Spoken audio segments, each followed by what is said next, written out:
Salatu wassalamu ala asyrafil mursalin Sayyidina Muhammadin wa ala alihi wa sahbihi ajma'in.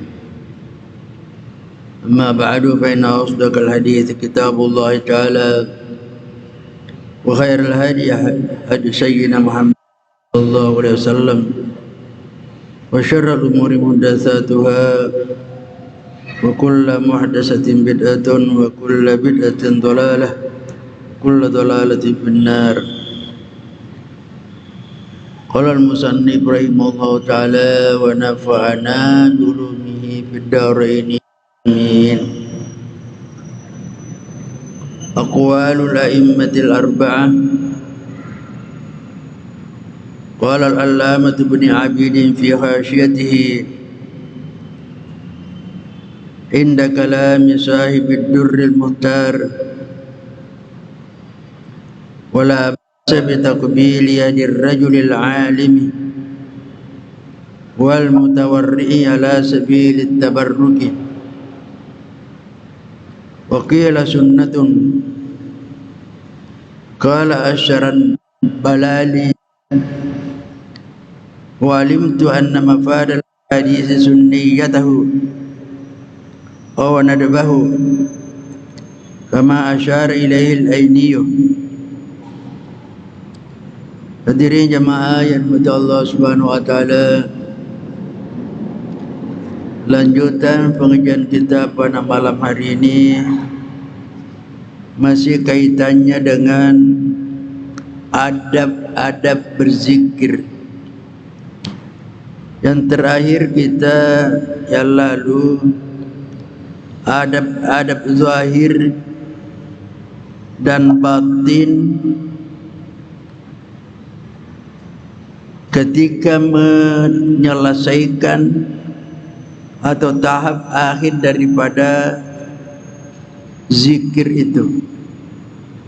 Karena ada adab-adab yang dilakukan sebelumnya dan ada adab ketika sementara kita berzikir, dan ada adab ketika kita berakhir atau menyelesaikan.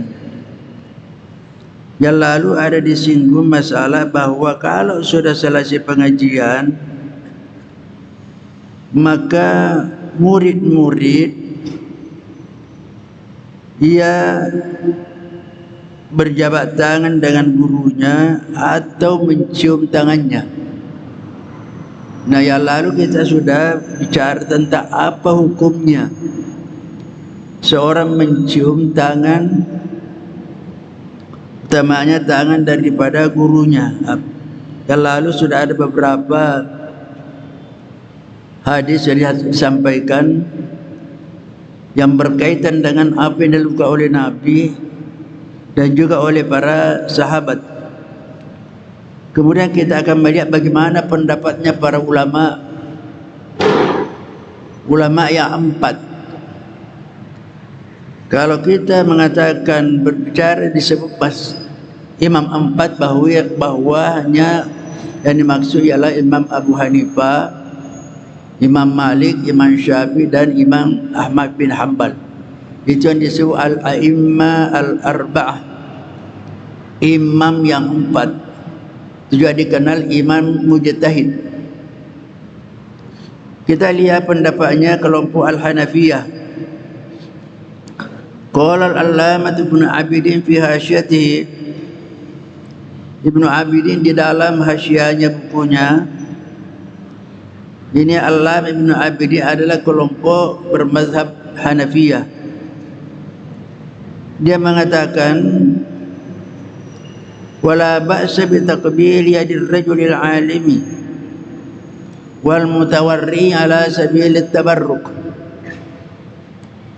Tidak apa-apa mencium tangannya seorang yang alim atau seorang yang wara dengan dalam bentuk at-tabarruk, ingin mendapatkan berkah. Jadi ada istilah tabarruk. Pemanya kita bertemu dengan seorang yang sangat-sangat dihormati. Biasa orang terlain bertemu, kalau ditanya mau apa, kita meminta berkah, didoakan. Nah, itu biasa, berkah didoakan. Nah, termasuk ini dikatakan bahwa mencium tangannya orang alim, ulama yang wara. Yang wara, saya kira sudah sering kita jelaskan, sebuah orang yang mandiri, menjaga dirinya dari segala hal-hal yang dianggap kurang beradab. Jadi boleh, itu namanya sabilit tabarruk, untuk mendapatkan berkah. Wakila bahkan ada pendapat mengatakan itu sunnatun. Jadi sunnah untuk mencium tangannya seorang yang alim. Dijelaskan oleh Qara Asyar Nablali, katakan, wa alimtu anna mafadal ahadisi sunniyatah. Aku mengetahui bahwa kandungan hadis-hadis yang menyebutkan itu menunjukkan bahwa itu sunnah. Karena banyaknya hadis-hadis berbicara yang membolehkan tentang itu, maka dia menetapkan bahwa hukumnya sunnah.